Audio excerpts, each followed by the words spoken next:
Hey there, it's Lerald. Today I'm going to be talking about how to play Brewmaster monks in patch 7.2.5. I already put out a video earlier detailing my thoughts on the changes to Brewmasters after having about a week to really play with it, and you should definitely check it out if you haven't already. Rather than go over everything again in painstaking detail, I just want to touch on the big changes to how the class actually plays. The most important change is that once you finish building up a large iron skin brew on the pull, you only need to cast it every 7 to 8 seconds for the rest of the fight. Basically, if you try to iron skin brew each time you cast keg smash, you'll never really run into problems with uptime. It's formulaic, but it is pretty effective. Also, rushing Jadewind is worth talenting into and using in your rotation now, which is cool. That is pretty much the extent of the changes that affect how you actually play the class. Brewmasters also received 2 new Legendaries. The shoulders are the best legendary available for DPS, but 1 extra keg smash per fight is not worth much in terms of damage reduction. The new ring gives monks the ability to pick up Mystic Vitality and Dampen Harm. This could be useful for the right boss fight, but there are a lot of better choices most of the time.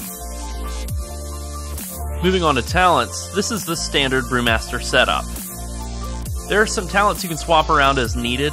Mystic Vitality, for example, is really good for reducing constant spell damage, and Dampen Harm is a good defensive cooldown if you need it. High Tolerance is the best defensive choice in the last row, but Blackout Combo is way better for DPS. For progression, most Brewmasters will probably be using High Tolerance. Without sal'salabim's Lost Tunic, you use the following priority. If you are wearing sal'salabim's Lost Tunic, then you use the following rotation. When using Blackout Combo, you want to be sure to follow every Blackout strike with Tiger Palm, in order to maximize your damage output. The other combos are just a lot less useful, and if you really need the defense that they offer, you're probably better off just using High Tolerance instead. There's something to be said for comboing Iron Skin Brew, but the uses for that are important but few and far between. As for Brew Management, you want to maintain Iron Skin Brew by casting it about every 8 seconds, again around every keg smash. And beyond that, you just want to try to purify high values of stagger as you can. Just make sure never to let Iron Skin Brew fall off. This is the recommended initial artifact path. And this is the recommended path once you've empowered your artifact weapon. Versatility is your best stat by far. Mastery and crit are both good defensive stats, and crit is a pretty decent DPS stat as well. Haste is the weakest overall stat. The tier 20 bonuses for Brewmaster are excellent, and will reward good healing sphere management with a lot of self-healing and stagger reduction. You should shoot for those bonuses as quickly as possible. The 2-piece bonus has been reduced from a 100% chance to trigger to a 40% chance, but it's still really good.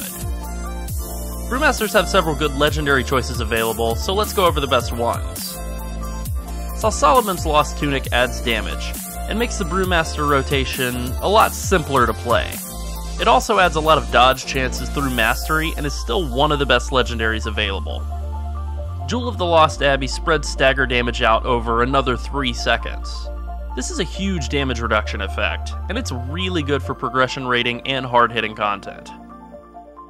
Archimonde's Hatred Reborn is a good offensive and defensive cooldown. Brewmasters are actually kind of short on both of those. It really fills one of the class's shortcomings in pretty well. Stormstout's Last Gasp are the new pair of shoulders that add an extra charge of keg smash and increase its damage by 25%. This can be a humongous DPS increase, especially in large-scale AoE, but it may not get much use against hard-hitting single-target fights because it's just really not much of a defensive gain. For ad pack fights or pushing high-level Mythic Plus though, it's really great. I've started streaming on Twitch at Lerald Live, so check that out and give me a follow. You can also follow us on Twitter at WoW at Night, and don't forget to like and subscribe. Thanks for watching. Bye!